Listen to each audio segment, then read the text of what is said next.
m'avoir confié je ne dirais même pas cette tâche, mais cette présentation, hein, qui m'est vraiment très très agréable, cette présentation de M. François Walter, que j'ai eu l'honneur de connaître d'abord par son livre, dont il sera question ce matin très particulièrement, Histoire culturelle des catastrophes, et de voir s'incarner quelqu'un dont on a lu les travaux est toujours, me semble-t-il, une façon agréable de compléter ce que l'on sait déjà de lui et permet d'entretenir un dialogue. Bien, alors, Monsieur Walter a fait ses études de lettres à l'université de Fribourg, en Suisse, où il a obtenu le doctorat ès-lettres en 1981.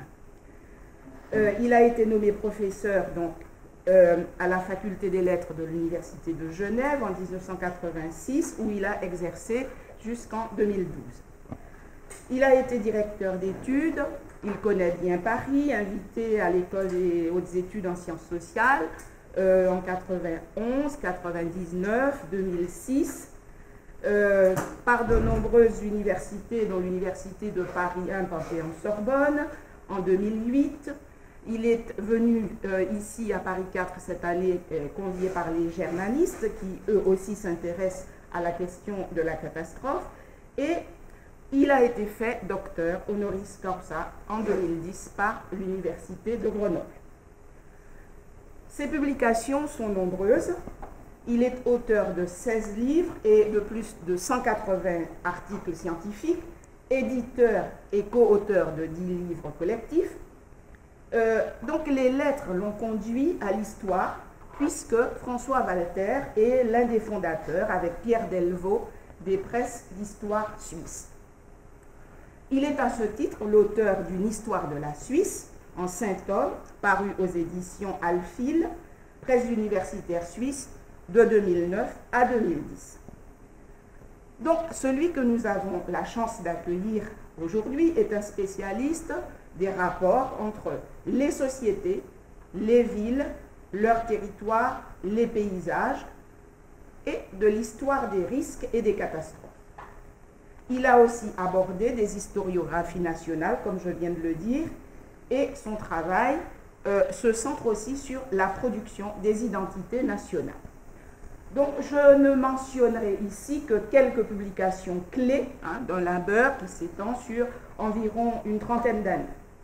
2001, donc, il publie l'histoire de l'environnement européen en collaboration avec Robert Delors, avec une préface remarquée de Jacques Le Goff, aux presses universitaires de France, donc 2001. On considère cet ouvrage comme une première synthèse d'éco-histoire à l'échelle de l'Europe qui opère une mise en perspective des connaissances actuelles pour étudier l'environnement dans le passé et surtout observer comment s'articule le temps de la nature et celui de l'histoire.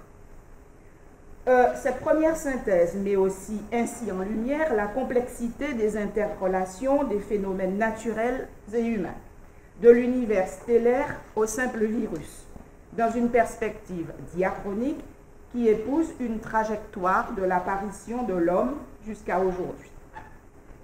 À une étude inlassable des rapports entre l'homme et son environnement social, François Walter a apporté sa contribution en publiant Histoire de l'Europe urbaine aux éditions du Seuil, tome 2 en 2003. Cette recherche s'est poursuivie et a abouti en 2004 à la publication à l'EHESS de Les figures paysagères de la nation, territoire et paysages en Europe, 19e, 21e siècle. Un grand axe se dégage donc dans ses travaux d'histoire culturelle, l'homme et son environnement naturel et urbain. Une histoire des villes, des climats, de l'hiver, qui a abouti à la publication d'un livre dont je vous recommande la lecture, dans le sillage des travaux de chercheurs comme Emmanuel Leroy-Ladurie, Jean Delumeau, etc. Tous ces travaux rendent donc patent un sillon creusé autour des représentation et d'imaginaire qui se développe, et c'est passionnant pour nous, étant donné la multidimensionnalité des axes qui composent le crimi. Donc, il se centre à la fois sur les récits et sur les images, avec des approches absolument passionnantes de grands peintres que nous connaissons. Et je peux vous assurer que les surprises qu'il nous révèle nous laissent parfois bouche bée.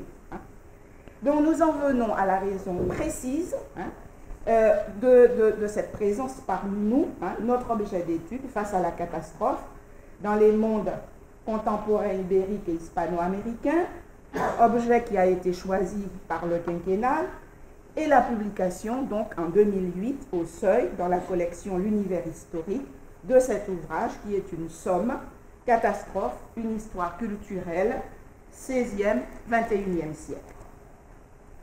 Nous avons donc dû délimiter un objet d'étude, un objet de recherche face à la catastrophe, en obéissant à l'impératif de circonscrire à l'intérieur d'un champ qui eût été très vaste un moment particulier. Car la catastrophe, comme tout événement, est définissable par la virulence paroxystique, par un retournement avec lequel il marque le temps.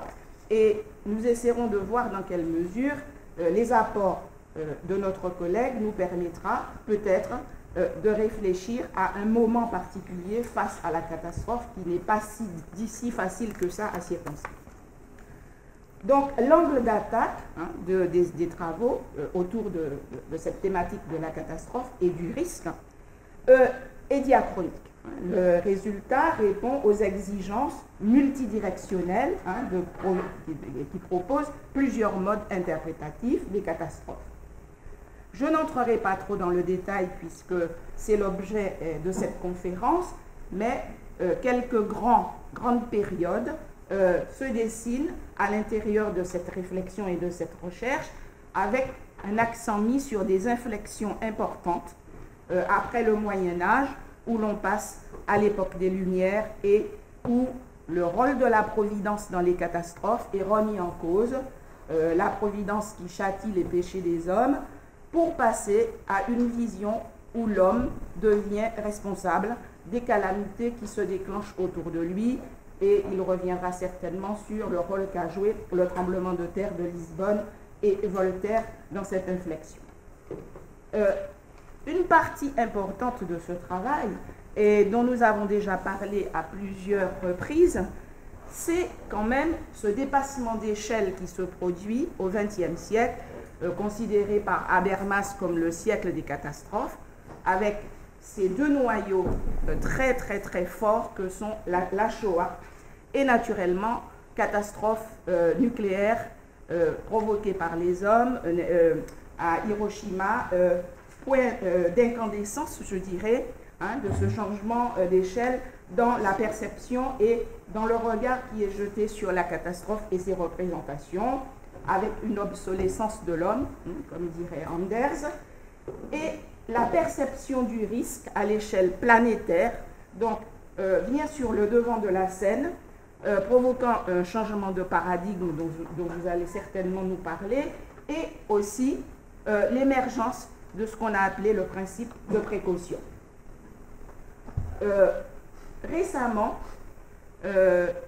cette catastrophe de Fukushima a remis en selle certains penseurs de la catastrophe avec une multiplication d'ouvrages, de philosophes, et il y a déjà une fiction autour de cette catastrophe dont je ne vais pas parler ici, mais je voudrais finir par deux choses. L'émission à laquelle vous avez participé à France Culture le 9 février 2010, si je ne me trompe pas, c'est-à-dire un mois à peu près la catastrophe d'Haïti, du tremblement de terre. Oui, c'est juste. Oui, où vous avez dialogué avec d'autres penseurs et historiens de la catastrophe que nous connaissons, dont nous avons déjà parlé ici, en particulier Michael Bossel et François Heuvet. Et à ce moment-là, donc, vous avez mis en résonance deux séismes, celui de Lisbonne et celui de Port-au-Prince. Et le sujet de l'émission était de se demander si l'ordre des choses est mauvais. Donc, vous aurez l'occasion d'y revenir certainement, mais je ne sais pas si je puis me le permettre, mais je ne résiste pas à l'idée, parce que en venant ici avec vous, nous en avons parlé, le catastrophisme sera certainement au bout de votre réflexion. Et j'ai ici un texte qui met vraiment en lumière ce que c'est que la pensée du catastrophisme, surtout quand on vit dans certaines régions du monde. Alors, c'est un texte très beau, hein. Je ne prendrai pas beaucoup de temps à M. Walter, d'un essai d'Édouard Glissant qui s'appelle La Cohue du Lamentin et qui a pour titre le partage des eaux. Ça vous rappelle immédiatement Alejo Carpentier. Et voilà ce qu'il écrit. Comme à la Californie, voici encore qu'il nous est assigné, prédit, réservé un ravage final. D'ici à 40 ans, la Martinique disparaît dans un séisme sans concession. Nous ne cessons de triturer cela, c'est-à-dire d'en mourir par avance. Sûr et certain, 45 000 cercueils sont stockés déjà. C'est pour si en cas. Périssable mesure. Qui aurait pu arrêter une telle décision, la réaliser? Qui a pu la fantasmer? Serons-nous perdurés à côté d'un cimetière futur ainsi virtuel? D'ailleurs, le pays englouti, à quoi serviront ces cercueils, qui ne seront plus que des écorces sous-marines ballottées loin de toute mémoire? J'ai lu ces prédictions dans un de nos journaux. Je suis atterré que tant d'autres alentours les aient lues en même temps que moi. Non seulement nous baratons là notre trop manifeste inconscient collectif, mais nous le publions et le digérons tous ensemble.